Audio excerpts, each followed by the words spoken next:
No videocast anterior, analisamos os conceitos fundamentais relacionados com a mixagem.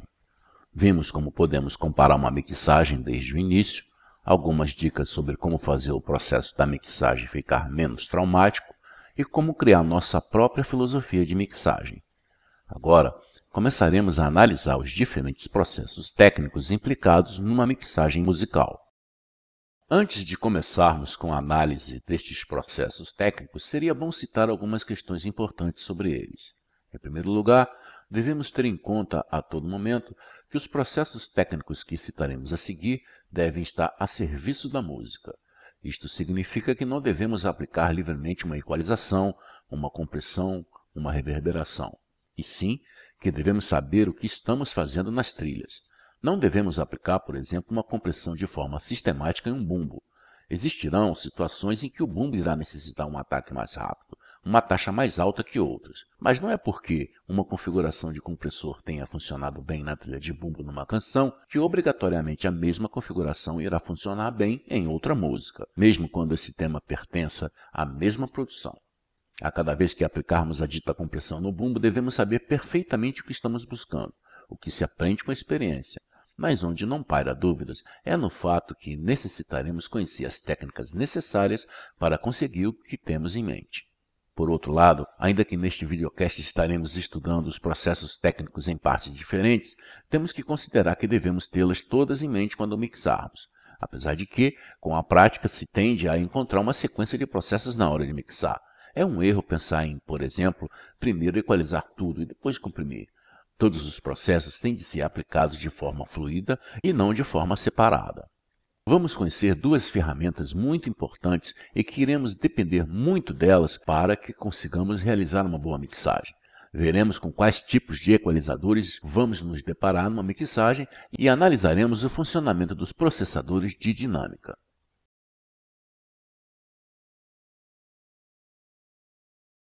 A equalização nos permite alterar o equilíbrio frequencial de um sinal. Portanto, usaremos a equalização para reforçar certas frequências importantes de um som ou atenuar outras que são importantes. Com a finalidade de que todas as trilhas soem, como já disse no primeiro videocast, procurar uma boa sonoridade para o canal, já que o que importa é como soa uma trilha conjuntamente com as demais. Não podemos ter medo se encontrarmos a equalização perfeita para uma guitarra na mixagem. E quando mutarmos todas as demais trilhas, esta guitarra soe de forma horrível.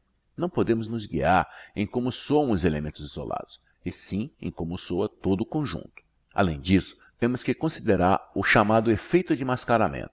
Este efeito tem sido estudado arduamente pela psicoacústica, e esta nos demonstrou que alguns sons podem ocultar outros sons de diferentes frequências.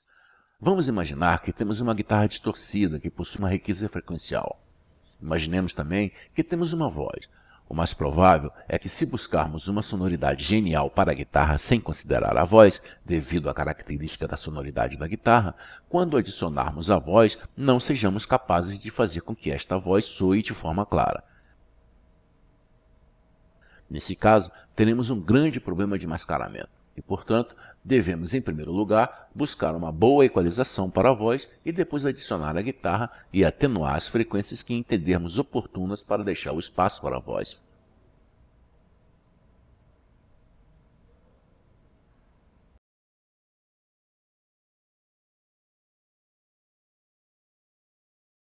Na mixagem, somente usamos alguns determinados tipos de equalizadores. Sendo assim, não iremos analisar todos aqui. Seja qual for o seu equalizador, seja em software ou hardware, de uma marca ou de outra, se sabemos como funciona este tipo de equalizador, podemos usar um outro de forma intuitiva, sem a necessidade de perder tempo em ler o manual, já que, apesar das peculiaridades de cada um, todos funcionam de forma igual. Temos os equalizadores paramétricos. Este tipo de equalizador possui três controles fundamentais. Temos a frequência central, em que vamos aplicar o reforço ou atenuação, e ajustando por meio do fator de qualidade, que a quantidade de frequências ao redor da frequência central, que também se verão afetadas por esse reforço ou atenuação. Portanto, quando formos trabalhar com equalizadores paramétricos, vamos ter que trabalhar com a frequência central, o fator qualidade e o ganho. Devemos considerar que quanto mais alta for a qualidade, o fator Q, a banda afetada pelo ganho será menor, mais estreita, ou seja, para retoques muito finos, vamos necessitar de um Q alto, enquanto que para retoques onde precisamos modificar uma faixa ampla de frequências, a partir da frequência central, usaremos um fator Q baixo. Um Q na ordem de 0,6 ou 0,7 é muito comum nesses casos. Aqui estamos vendo um ajuste no equalizador paramétrico com duas bandas ativadas. Uma centrada em 118.3 Hz, ganho de 4.8 dB, e com largura de banda estreita, fator Q igual a 3. A outra banda está centrada em 3.27 kHz, possui ganho de 5.2 dB e uma ampla largura de banda, Q igual a 0.7. Agora, estamos vendo um outro exemplo de um equalizador paramétrico onde temos ativadas duas bandas, neste caso, um equalizador de 7 bandas. Outro tipo de equalizador muito utilizado é o de REC ou Kelvin. Basicamente, em um equalizador de REC, vamos fixando uma frequência a partir da qual iremos reforçar ou atenuar. Em alguns casos, podemos ter um controle adicional que nos irá permitir definir a estreiteza que queremos dar à pendente. Aqui vemos configurado um equalizador de 3 bandas, com equalização Kelvin para altas e baixas frequências. No caso das baixas frequências, fizemos um recorte fixando a frequência do equalizador em 142.4 Hz, enquanto que nas frequências altas existe um reforço acima dos 3.45 kHz fixados. Por último, nas mixagens, usamos muitos filtros. Nestes filtros, temos um controle principal, que é a frequência de corte. Além disso, em alguns modelos, podemos escolher a pendente do corte. Os filtros cortam todas as frequências acima da frequência de corte, no caso dos filtros passa-baixas, ou abaixo da frequência de corte, no caso dos filtros passa-altas. Aqui temos um equalizador de 3 bandas, desta vez com o filtro passa-altas e outro passa-baixas.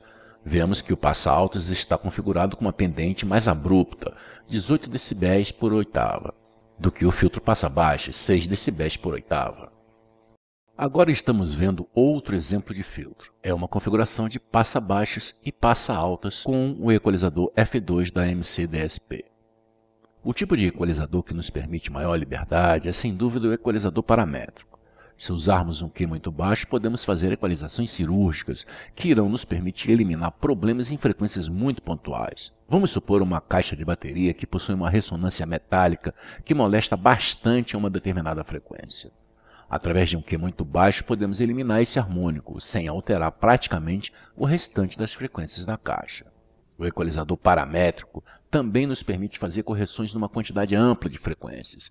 Por exemplo, se temos uma guitarra distorcida com uma voz e continuamos tendo um problema de que a voz continua sendo mascarada devido à guitarra, podemos usar um Q baixo para atenuar na guitarra as frequências próprias da inteligibilidade da voz, em torno de 3 ou 4 kHz.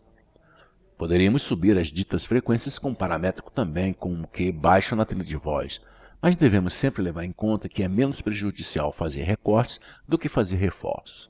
Sendo assim, devemos usar equalizações com atenuações, ao invés de tentar realçar alguma coisa. Usamos os equalizadores Kelvin quando queremos reforçar ou atenuar altas e baixas frequências em uma trilha sem eliminá-las totalmente. Por exemplo, em uma trilha de guitarra distorcida, numa produção de punk, se usarmos um equalizador Kelvin para atenuar a energia nas baixas frequências, sem chegar a eliminá-las, como faríamos com um filtro passa-baixas, encontraremos com certeza a sonoridade típica deste tipo de produção. Na mixagem, usamos os filtros fundamentalmente para eliminar ruídos indesejados, ruído de ventiladores, ruído de fundo em baixas frequências. Também podemos usar filtros para eliminar frequências próprias de um instrumento, mas que não ajudam na coesão com outros elementos do tema musical. Por exemplo, podemos eliminar os ruídos nas baixas frequências da trilha de shaker, chocalho, deixando tão somente o som que interessa com o filtro passa-altas. Com esses 3 tipos de equalizadores, podemos fazer quase tudo o que imaginamos fazer. Se você analisar os equalizadores que usa numa mixagem, você verá que eles se constituem basicamente por estes tipos que acabei de descrever. Aqui estamos vendo um equalizador de 3 bandas configurado de forma a misturar todos os tipos de filtros. No próximo videocast, iremos ver os processadores de dinâmica. Meu nome é Germano Lins. Um abraço.